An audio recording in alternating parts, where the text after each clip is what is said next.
আসসালামু আলাইকুম everyone, welcome back to my channel R K cooking studio. সবাই কেমন আছেন? নিশ্চয়ই আল্লাহর রহমতে অনেক ভালো আছেন। আজকে পর্বে তৈরি করে দেখাবো হোটেল স্টাইল মোগলাই পরোটা।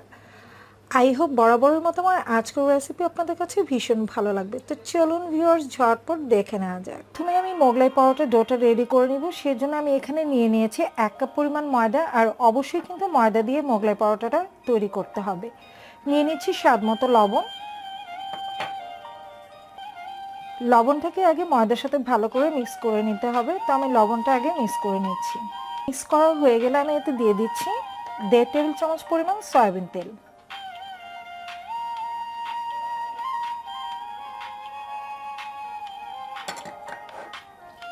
এবার তেলটাকে ডলে ডলে মিক্স করে নিতে হবে। তো আমি হাতে তালুতে রেখে ডলে ডলে খুব ভালোভাবে মিক্স করে নিচ্ছি। তো আমি তেলটা খুব ভালোভাবে মিক্স করে নিয়েছি আর এটা মেশানো হয়ে গেছে। তো আমি একটু দেখে দিচ্ছি যে এটা তেলটা পারফেক্ট হয়েছে কিনা। তো আপনারা যখন এইভাবে মুঠো করবেন দেখবেন যেটা দলা পাকিয়ে যাবে আর ধরা মাত্রই ভেঙে যাবে, তাহলে বুঝতে হবে যে তেলটা পারফেক্টলি হয়েছে। এবার আমি অল্প অল্প পরিমাণে পানি অ্যাড করব আর ডোটা তৈরি করে নিব। একবারে খুব বেশি পানি দিতে যাবে না, তাহলে ডোটা কিন্তু নরম হয়ে যেতে পারে। তো আমরা পরোটার জন্য যেরকম ডো তৈরি করি সেরকম একটা ডো তৈরি করে নিব। খুব বেশি শক্ত না, খুব বেশি নরমও না। তো আমি খুব ভালোভাবে এটাকে মথে নিয়েছি আর দেখতে পাচ্ছেন আমি একটু ক্লোজলি দেখিয়ে দিচ্ছি। এটা কিন্তু খুব বেশি নরমও না, খুব বেশি শক্ত না। যেমনটা আমরা পরোটার জন্য তৈরি করি তেমনই একটা ডো তৈরি করে নিতে হবে। ডোয়ের উপর আমি সামান্য পরিমাণ তেল মাখিয়ে নিচ্ছি যাতে করে উপরটা ড্রাই না হয়ে যায়। তো উপরে সামান্য পরিমাণ তেল মেখে আমি এটাকে রেস্টে রেখে দিব 10 থেকে 15 মিনিটের জন্য। তো এবার আমি ডিমের মিশ্রণটা রেডি করে নিব। সেজন্য আমি নিয়ে নিচ্ছি 2টো ডিম।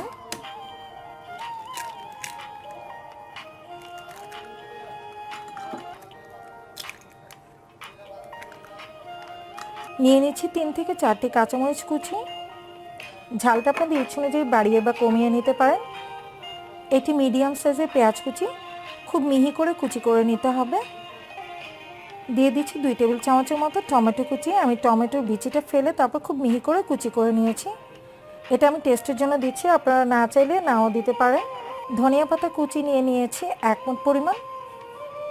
গরম মশলার গুঁড়ি নিয়ে নিচ্ছি 1/4 টিস্পুন, অর্থাৎ চা চামচের 4 ভাগের 1 ভাগ। নিয়ে নিচ্ছি স্বাদ মতো লবণ। জিরা গুঁড়া নিয়ে নিচ্ছি আমি 1/4 টিস্পুন, অর্থাৎ চা চামচের 4 ভাগের 1 ভাগ। এবার খুব ভালোভাবে সব কিছু হ্যান্ড হুইস্কের সাহায্যে মিক্স করে নিতে হবে। তো মিক্স করা হয়ে গেছে। এবার আমি এগুলোকে একটা সাইডে রেখে দিচ্ছি। এবার আমি মোগলাই পরোটাগুলো তৈরি করে নিই। প্রায় 15 মিনিটের মতো আমি এটাকে রেস্টে রেখেছিলাম। তারপর আমি এটাকে 2 ভাগে ভাগ করে নিয়েছি। এবার এই মোগলাই পরোটাগুলো আমি তৈরি করে নিব।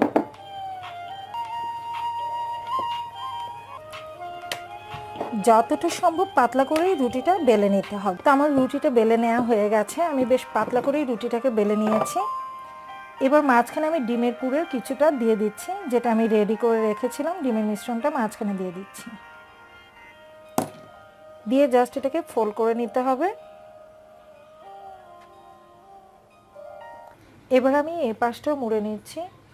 তো প্রয়োজনে আপনারা একটু পানি দিয়ে সিল করে নিতে পারেন যাতে করে এটা খুলে না আসে। যদি তেলের মধ্যে খুলে যাওয়ার টেনশন থাকে তাহলে পানি দিয়ে একটু সিল করে নিতে পারেন। তো আমি পানি একটু লাগিয়ে নিচ্ছি যাতে এটা খুলে না যায়।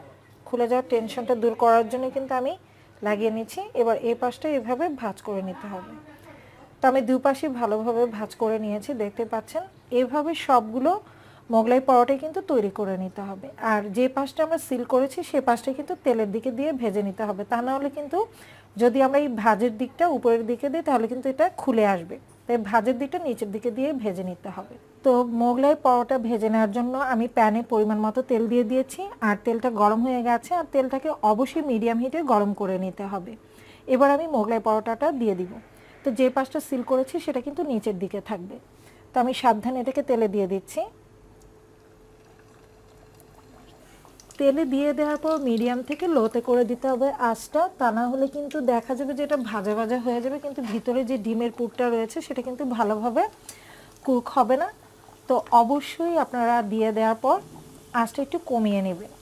তো আমি চুলার আঁচটা কিন্তু ইতিমধ্যে কমিয়ে নিয়েছি। আর দেখতে পাচ্ছেন যেটা আস্তে আস্তে কিন্তু ফুলে উঠছে, তবে সাথে সাথে কিন্তু উল্টে দেওয়া যাবে না। একটা পাশ হালকা হয়ে গেলে কিন্তু উল্টে নিতে হবে।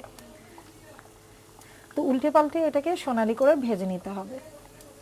আমি উল্টে পাল্টে এই মোগলাই পরোটাটাকে ভেজে নিয়েছি, দেখতে পাচ্ছেন এটা খুব ভালোভাবে কিন্তু ভাজা হয়ে গেছে। তো এই পর্যায়ে আমি এটাকে তেল থেকে তুলে নিচ্ছি। তো একইভাবে আমি বাকি পরোটাটাও ভেজে নিব।